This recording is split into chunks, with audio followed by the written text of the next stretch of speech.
بسم اللہ الرحمن الرحیم۔ رات کے 8 بجے کا وقت تھا۔ سردی اپنے جوبن پر تھی۔ لوگ اپنے گھروں میں مقید تھے۔ گلیاں اس پل سنسان تھی اور میں ارد گرد سے بے نیاز سڑک کے بیچوں بیچ بیٹھی رو رہی تھی۔ مجھے یقین ہی نہیں آ رہا تھا کہ تھوڑی دیر پہلے میرے ساتھ کیا ہوا تھا۔ میرے شوہر نے مجھے طلاق دے کر گھر سے نکال دیا تھا اور میں ابھی تک حیران ہو رہی تھی کہ قسمت نے میرے ساتھ کیا کھیل کھیلا ہے۔ میرے اور میرے شوہر کے درمیان سب ٹھیک تھا، کوئی لڑائی کوئی پریشانی نہیں تھی۔ دونوں اپنی 2 سال کی بیٹی کے ساتھ ایک خوشگوار زندگی گزار رہے تھے کہ اچانک میری پرسکون زندگی میں طوفان آ گیا۔ میرے شوہر نے بغیر بتائے دوسری شادی کر لی، اور یہی نہیں، مجھے طلاق دے کر گھر خالی ہاتھ نکال دیا۔ مجھے لگ رہا تھا جیسے میں خواب دیکھ رہی ہوں۔ ابھی کچھ گھنٹوں پہلے ہی کی تو بات تھی کہ میں اپنے شوہر کے ساتھ کھانا بنا رہی تھی۔ میں نے آج اس کی پسند کا کھانا بنایا تھا۔ جیسے ہی اس کے دفتر سے آنے کا وقت ہوا، میں خود بھی تیار ہو گئی، مگر جیسے ہی دروازہ کھلا، اس کے ساتھ ایک اور عورت کو دیکھ کر میں بے اختیار 2 قدم پیچھے ہٹی۔ میں کچھ غلط نہیں سوچنا چاہ رہی تھی، اس لیے دل کو سنبھالتے ہوئے پوچھا، حماد یہ کون ہے آپ کے ساتھ؟ میں نے سوچا کہ اس کی کوئی کولیگ یا رشتہ دار ہوگی۔ وہ اکثر اپنے کولیگز اور دوستوں کو کھانے پر لاتا تھا، مگر میری جان تب نکلی جب حماد نے اس خوبصورت لڑکی کا ہاتھ پکڑ کر مجھے کہا کہ وہ اس کی دوسری بیوی ہے۔ میرے سر پر تو جیسے آسمان ٹوٹ گیا۔ میں نے بے یقینی سے پوچھا، تم مذاق کر رہے ہو نا؟ ایسے کیسے تم دوسری شادی کر سکتے ہو؟ پلیز ایسا مذاق مت کرو، میری جان نکل جائے گی۔ مگر اس نے نکاح نامہ میرے سامنے پھینکتے ہوئے کہا، لو خود دیکھ لو۔ میں نے کانپتے ہاتھوں سے نکاح نامہ اٹھایا۔ وہ واقعی مجھ پر سوتن لے آیا تھا۔ اس پل وہ مجھے اپنا شوہر حماد نہیں، کوئی اجنبی لگ رہا تھا جسے میں جانتی ہی نہ تھی۔ میں نے اس کا گریبان پکڑ کر جھنجھوڑتے ہوئے پوچھا، کیوں کیا تم نے ایسا میرے ساتھ؟ میرا کیا قصور ہے؟ کیوں کیا؟ مجھ پر سوتن کیوں لے آئے؟ میرے سوالوں کا جواب دینے کے بجائے اس نے مجھے دھکا دیا اور کہا، سوتن تو یہ تب بنے گی جب تم میری پہلی بیوی رہو گی۔ میں ابھی اور اسی وقت تمہیں طلاق دیتا ہوں۔ اب مجھ سے اور میرے گھر سے تمہارا کوئی تعلق نہیں ہے، نکل جاؤ۔ اس نے میرا بازو پکڑا اور مجھے میرے گھر سے باہر نکال کر دروازہ بند کر دیا۔ میں تو سن رہ گئی، اس نے میرے ساتھ ایسا کیوں کیا؟ یہ سوال میری جان نکال رہا تھا۔ میں کافی دیر دروازے پر دستک دیتی رہی، مگر اس نے دروازہ نہ کھولا۔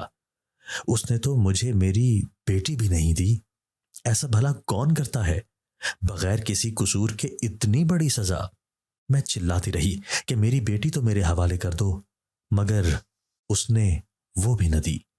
میں روتے ہوئے وہاں سے نکل آئی۔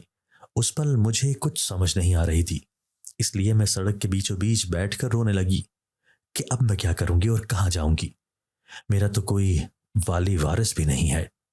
ابھی میں انہی سوچوں میں پریشان تھی کہ اچانک بارش شروع ہو گئی۔ میں صرف ایک دوپٹے اور جرسی میں تھی۔ سردیوں کی بارش میں بھیگنے سے مجھے بہت ہی زیادہ ٹھنڈ لگ رہی تھی۔